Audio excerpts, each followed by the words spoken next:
अब जो हमारी ऑर्गेनिक केमिस्ट्री है उसके अंदर हम क्या पढ़ेंगे, ऑर्गेनिक केमिस्ट्री क्या होती है, डेरिवेटिव ऑफ हाइड्रोकार्बन होते हैं।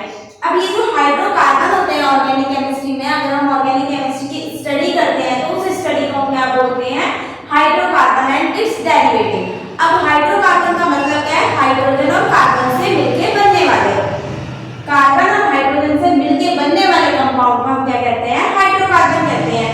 हम अब तक ये कॉन्सेप्ट पढ़ चुके हैं कि जो हमारा कार्बन है वो कहाँ से आया और कार्बन हमारी केमिस्ट्री जो ऑर्गेनिक केमिस्ट्री है उसके लिए इम्पोर्टेंट क्यों है।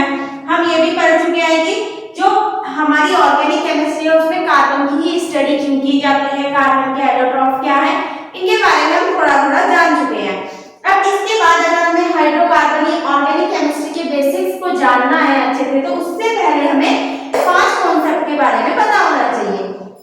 अब जो बेसिक कॉन्सेप्ट है हमारे पास वो कौन कौन से हैं, एक तो हमें एटॉमिक स्ट्रक्चर के बारे में पता होना चाहिए, इलेक्ट्रॉनिक कॉन्फ़िगरेशन क्या होता है, किस तरीके से वो निकाले जाते हैं उनके बारे में पता होना चाहिए, ऑक्टेट और ड्यूप्लेट रूल क्या होता है उसके बारे में पता होना चाहिए, लुईस डॉट स्ट्रक्चर क्या होता है और कोवेलेंट बॉन्डिंग क्या होती है। अगर हमें ये पांचों के पांचों कॉन्सेप्ट अच्छे से पता है तो हम हाइड्रोकार्बन की स्टडी, हमारी ऑर्गेनिक केमिस्ट्री की स्टडी अच्छे से कर सकते हैं। अब हम पढ़ेंगे कि जो हमारे हाइड्रोकार्बन होते हैं, हाइड्रोजन और कार्बन से बनने वाले क्या कहलाते हैं, हाइड्रोकार्बन कहलाते हैं और उसके डेरिवेटिव कहलाते हैं। अब सबसे पहले हमें कार्बन के बारे में पढ़ना है। जो कार्बन होता है उसका एटॉमिक नंबर क्या होता है, 6 होता है और वो क्या होती है, एक नॉन मेटल होती है और इसका जो इलेक्ट्रॉनिक कॉन्फ़िगरेशन होता है वो 2 और 4 होता है। बीच में न्यूक्लियस, न्यूक्लियस के बाहर वाली शेल में 2 इलेक्ट्रॉन से 4 इलेक्ट्रॉन। अब इसके पास 4 इलेक्ट्रॉन है, मतलब कि कार्बन को अपना ऑक्टेट कंप्लीट करने के लिए 4 और इलेक्ट्रॉन की क्या है, जरूरत है।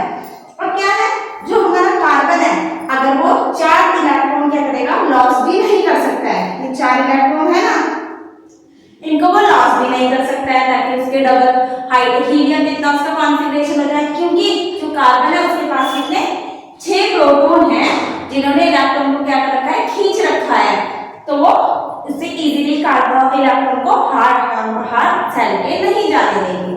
सेम इसी तरीके से जो कार्बन है वो 4 इलेक्ट्रॉन को ले ही नहीं सकता है, क्योंकि जैसे ही वो 4 इलेक्ट्रॉन को लेगा तो 10 इलेक्ट्रॉन हो जाएंगे, तो भी अनस्टेबल हो जाएगा। इसमें अगर वो 4 इलेक्ट्रॉन को देगा तो भी अनस्टेबल ही हो जाएगा, क्योंकि 6 प्रोटॉन रह जाएंगे और 10 इलेक्ट्रॉन हो गए उसके पास, तब भी वो क्या हो जाएगा, स्टेबल नहीं रहेगा। अब क्या है, जो हमारा कार्बन है उसको स्टेबल होने के लिए क्या करता है, अपनी स्टेबिलिटी को अचीव करने के लिए वो क्या करता है, इलेक्ट्रॉन की शेयरिंग करता है और इलेक्ट्रॉन की शेयरिंग से बनने वाले